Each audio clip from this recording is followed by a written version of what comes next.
Hey everybody, how's it going? On today's video, we are going to be talking about another lit RPG book and continuing this certain series. What lit RPG book am I talking about? I am talking about Mark of the Fool 2. This is an immensely satisfying and interesting story. The second I got through book 1, I just couldn't help myself to book 2. I have so many books on my wish list and also books that I haven't really gotten to on my just library page yet. Uh, or just like my own personal library on Audible, and yeah, there's just so many. But I couldn't help myself with the Mark of the Fool series, so I jumped into book 2, and it did not disappoint, and I want to talk to you about it today. And so let's go ahead and get into it. So yes, we are talking about Mark of the Fool 2. This is by J.M. Clark and narrated by Travis Baldree. The audiobook length is 21 hours and 51 minutes. A lot of good time to be enjoying this book and this series. Nice chunky amount of time. So yeah, Mark of the Fool 2. This is where we left off, is leaving Alex in, Tameland. Let's back up a sec. So this is a little summary of everything. Alex Roth is the fool, and he did not ask to be the fool, but in this universe, the god Aldar decided you are the fool. You're gonna help, fight this Ravener. And Alex was like, "Nope, that's not fair. I have already had a tough life. I'm going to this wizard school, and I'm out. Tamerlane can go ahead and write in its history notes that there's another fool that just disappeared or died." So he escapes by the Traveler's Portals and gets into Generacy, where this is this huge academic area, academic school for wizards is, and it's just a place that him and his little sister and his best friend are just excelling at. It was a little rocky in the end of the first book because they're just getting started with everything. They're getting some new friends. And then we find out at the end of book 1 that his sister is an affinity for fire magic, which is not great because their parents were killed in a massive fire. So yeah, we're starting off book 2 with just kind of that dreariness in the air, because his little sister wants to become a mage. It's just now she has to deal with this all of this, oh my gosh, I have an affinity for something that killed my parents. And so we get to the point where Alex is trying to work her through, it's not bad, you just have to work on it, and you don't have to use fire. There's other things you can do with magic other than that. And so with friends and acquaintances that he has gone and met throughout his time in the academy, his very early time in the academy, she is starting to bounce back from all that. So that's where we find Alex and everything. And book 2 is just another immense, great interaction, or just like a great next book in this series, what I'm trying to say.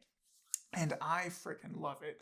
I'm starting on book 3, so there will probably be another video soon with book 3, but it's just one of those series that I just ate the first book, and I was just like, man, this is so good. I need the other book. At the time of this recording, there is, I believe, 7 books out, and the 8th book is coming soon, but it's not available yet. But it is ready for pre-order, so that is just amazing. And but yeah, I was just very excited, and so I'm working on a couple books all the time, but this is one that I just wanted to just work into that rotation. So yeah, but we're talking about book 2. So right now I'm going to go ahead and talk about some pros and some cons to the second book. And so if you have enjoyed the first one and you're trying to see if the series is worth continuing, I hope this video helps. But yeah, so let's go ahead and get into it. And we like to always start with the pros, because sometimes with the cons I still do pros. But yeah, So with the pros, let's go ahead and jump into it. The academic storyline is super fascinating and super interesting. I always love these type of stories where they're learning, they're fighting, but they're also like there's this academic constant learning and overcoming, especially in this series because Alex has this mark of the fool, and it makes it very difficult for him to do combat and especially to do magic. And he is in a school of mages, but as long as some of his spells aren't combat specifically focused, he can still do magic. It's just harder for him, but he is making it work and overcoming it and actually excelling, even though most people around don't know that he has the mark of the fool and he's struggling so much and so hard. And that is brought up, especially in book 2, where it's starting to kind of show where he's struggling and people don't understand why, because there's other classes that he's excelling at and getting high honors. And it's just some people just don't understand why he is being perceived to slack off in other areas, and he just can't scream out like, well, I have the mark of the fool, and all these priests are hunting me down because they want to bring me back to Tamerlane and fight this Ravener, and I just want to live my life, and I never asked for this. There wasn't like a yes, I would love to be the fool, but no. It's interesting to see how the academic school series or part of this book is going. And still, I'm in book 3 right now, and it's still going with the whole academic series. So it's not like that's going to end anytime soon. But yeah, I just really love the magic school-esque vibe that the book is going with, and the point of the story that we're in. So just loving that about it right now. And let's move on to the I talked about earlier the realization of what his sister could be and helping her through that, because that's pretty messed up that like she's also getting kind of shafted with some of her abilities, and she's finding out that she has an exceptional affinity to fire, fire killing her family, or her parents I should say, and it's just very much like a kick in the gut. And so, but they're working on it to where she's getting better about it and getting more interested. And so, yeah, it's interesting how some of the obstacles, whether it's a monster or hey, your sister has to deal with a trauma and fight that, and yeah, it's just interesting to see how they tackle those kind of issues. Next, the characters you get to know along the way. It's not just Alex and his sister and his best friend. You start interacting with other characters in his classes, and it's just interesting how they're brought into. And some of them, don't stay long. Some of them aren't really like in depth or friendly with Alex, but those that are very interesting, and it's nice to see that like there's not such a main focus on the MC. There is, but like there are other characters supporting the main character, and it's just a nice relationship to where they're not, I don't know, it's like we just need to focus on someone else for a second, so let's write in this person. No, these characters that are involved in Alex's life are just, they flow well, and it's interesting, and it's even sometimes a little more interesting because of like what they have going on and their specific talents and abilities. So yeah, the other characters that are introduced more in the second book are just awesome, and I'll talk about a few characters that come in the second book that are talked about more, that I'm just like, yes, want more about this, give me a spin-off series, let's do it. But yeah, let's keep moving forward. So next, let's go ahead and talk about so I've talked about how Alex has the mark and how that's kind of tripping him up with spells and magic. Well, he's finding out ways to have it benefit him a lot, and it's just constantly benefiting him more and more. And some of the things that he's learning through the mark and perfecting through classes that aren't talking about magic. He's getting into it, and he's learning like more like calming techniques. One of his best friend that came to him on this journey is learning about life enforcement, and she is getting more BA as that, like kind of like just think of like cultivation from other stories, other series. And so that's kind of like what's going on with her. She's learning cultivation, and she's showing benefits, and she teaches him a little bit about it, and he's using the mark to like kind of get better about those things. And as long as it's not specifically combat, he's excelling at it.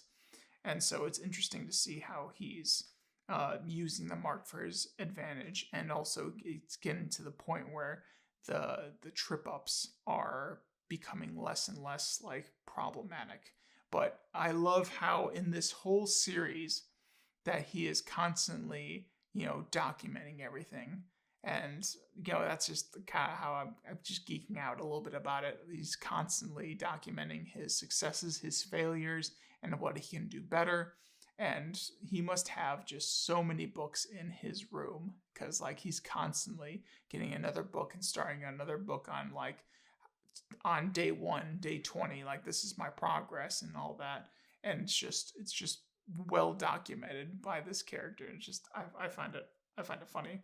And also I always love how in certain stories the main character is finding how to make something work for them, even if the odds are stacked against them. And in Alex's case, the odds are stacked very much against him.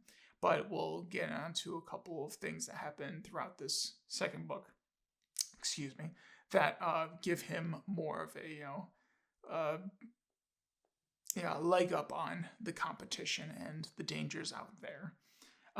So next is I loved in this series. So Alex has the mark, and it's a secret, and he doesn't really tell people about it. But he also has materials from Tamerlane that like are dungeon core, interesting alchemical materials that can really give him a leg up on even defeating the Ravener and maybe destroying him completely. And so he gets to the point where he, throughout his courses and doing some testing that he does in secret, he finally starts telling people about like the mark and what he's found and how to kind of deal with it. And he gets to a couple characters, and it's nice to see the secret kind of go out, because it's like, I don't know, anytime there's a secret in like a series or a book series, and it's just kind of like, if it's able to be shared, it's like, I don't know, in this series it was kind of nice to see him share this secret with a couple other people, his group that he finds friendship with and trust, and you help me, I help you kind of situation a little bit. And then also the head teacher, the chancellor, the headmaster, I should say, and he just goes out and says how he'll help him and how he'll need to be more like forthcoming with information and not hide and do these things in like secret, because that could cause dangerous things if you don't know exactly what you're doing, especially with this new type of material. But he gets also really excited, and Alex finds that like his secret is not a little less of a burden, and he has other people to kind of lean on, which is kind of awesome. And it's not always kind of like, oh, we just got to keep this a secret. And so it's nice in this series that the more people know about the mark, and that people are helping out. So let's go ahead and talk about a couple characters that I specifically have enjoyed listening to and getting to know a little bit more. Well, first one is so in this story, characters can have, as they go to wizarding school, they can have an entourage. And there's this other character, that this other wizard in one of Alex's classes that has an entourage, and one of them is just a giant shark man, and he is called Grimlock, and he is just the most badass character that is in the series. And nothing against Alex, but like just the little interaction sometimes you get of Grimlock, this massive muscular shark guy that is like just destroying people physically, and has the reflexes of a great fighter. It's just love my interactions with Grimlock. And if you are watching this and you know about Grimlock and you have experienced him in other books, he's just a great, intense character, and I just love his interactions as he comes and is interacted with Alex and others. It's just awesome. And another character that I've really enjoyed, Alex can't he can't attack people because the mark will just screw him up to the point where like he just like it's just too dangerous for him. A way he can get around that is by building a golem. And so it's talked about this series, he really wants to get into that and really wants to like know how to build himself his own golem. So there's a bunch of things that go on. The material of the dungeon core gets to a point where he can put that in his own golem core to make it more powerful. And then after so much time and learning more about it, there's a point where they are creating this new golem that Alex can use and help him fight. So he's like being basically fighting by proxy, so the mark's not going to really interfere with anything. And he creates his golem and names it Claygon. I don't know why I blanked on that, but Claygon, and just uses materials that he has been finding and been gathering even from the first book. So he creates Claygon, and Claygon is just this massive hulking four-armed golem that is like there just to do one thing and smash and destroy people that want to attack Alex with like his hands and fire gems, which is just intense and insane and really cool. And just he has like a whole chapter where he gets just introduced and he is just going to town on monsters that are trying to get at Alex and everyone at this event. And he's just one-shotting monsters that they've had problems with and just destroying all the enemies as fast as he can. And it's very cool and interesting to see just this loop around to the mark, and then also just the intensity and awesomeness of Claygon. I don't know why I'm having so much trouble with this, but yeah, especially in the third book, Claygon has like a lot more going on for him. But yeah, in the second book, Claygon's creation and his debut of being a protective golem is just amazing, and I really love it, and I can't wait to see more of what goes on with him and how he develops in this. Same with Grimlock. Grimlock is another one of those characters that I'm just like, yes, I want more. Like, sprinkle him through. Maybe not like just totally like just dump more unnecessary scenes with him, but the scenes that do have him is just like very like, okay, yeah, that's nice. That's really cool.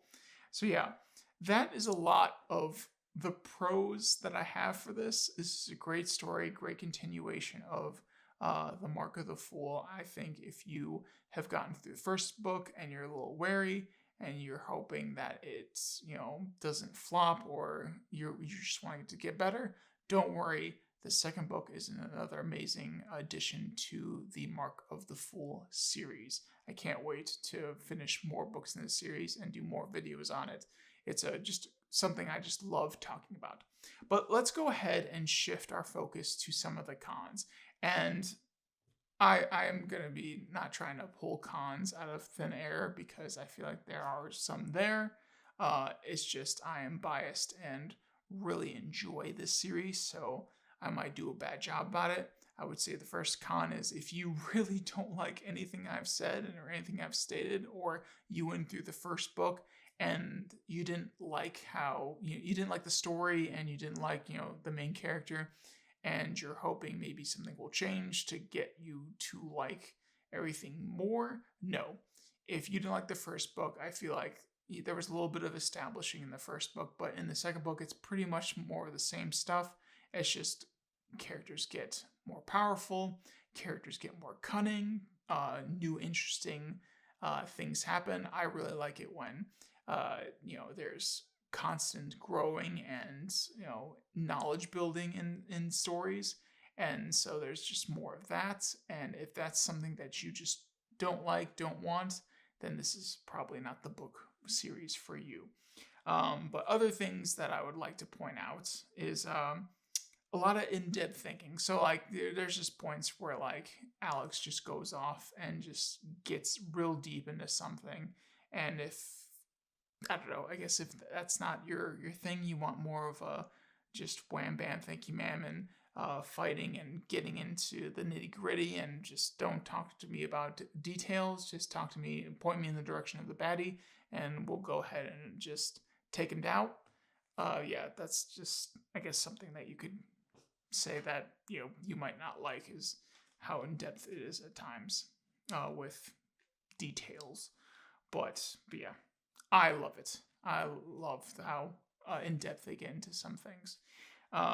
The next is, if you I brought that up already. Just want always get into the notes. I want to make sure I hit everything. But lots to keep track of, I guess. The story's not terribly complicated, but there's lots of sometimes keep a hold of, and not fast moving parts, but just things to keep aware of. There's a lot of things going on, especially in the second book, with some of the creatures that are coming about and how they're protecting themselves. But I don't know, that's just something I've tried to pull and give something for a different viewpoint. But yeah, it's a great book, and I don't think it's too complicated to follow. But yeah, I'm trying to bring up something. I can't just be so biased and say this is the greatest book ever, because for others it might not be the greatest book. Something else that I thought there might be a con is, man, I don't have a lot.